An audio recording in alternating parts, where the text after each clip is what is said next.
بسم الله الرحمن الرحيم رب زدني علما.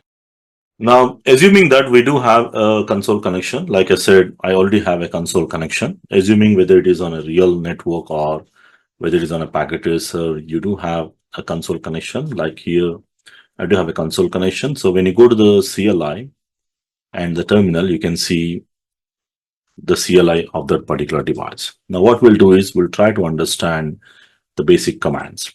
Like once you have the console connection, now what I want to do is I want to execute the commands. Now, before we go to the execution, like here you can see it shows you in order to get into the CLI, there are different options. The first one is console. As we move on, we'll also see the next two options as well.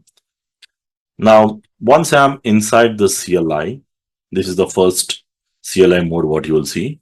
Now, from here, the commands are divided into different modes. Now, modes are basically like different levels, we can say.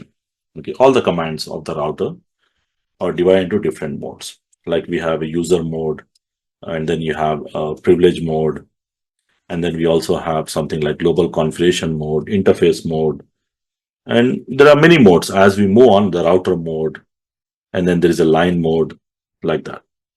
Okay, so as we move on, we'll try to see each and every different mode, whatever we cover up as along with the commands. Now, these four are the main important modes. I can say the first three are the most important modes, and it's a common mode for any other mode.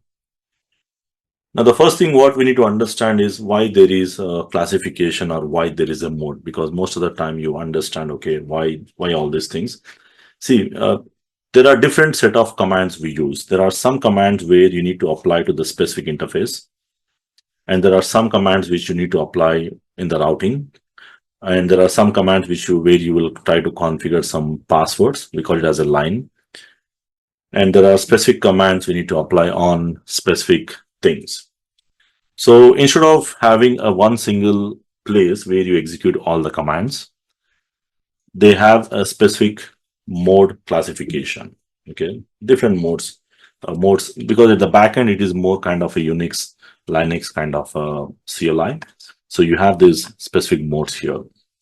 So starting with the mode. Now there are some specific commands which works in this mode, but not in this mode. And there are some commands like if you want to change the interface configurations, like interface IP address, you cannot do it here or here or here. Okay, so whenever you want to execute any commands, you need to always understand that particular command comes in which mode.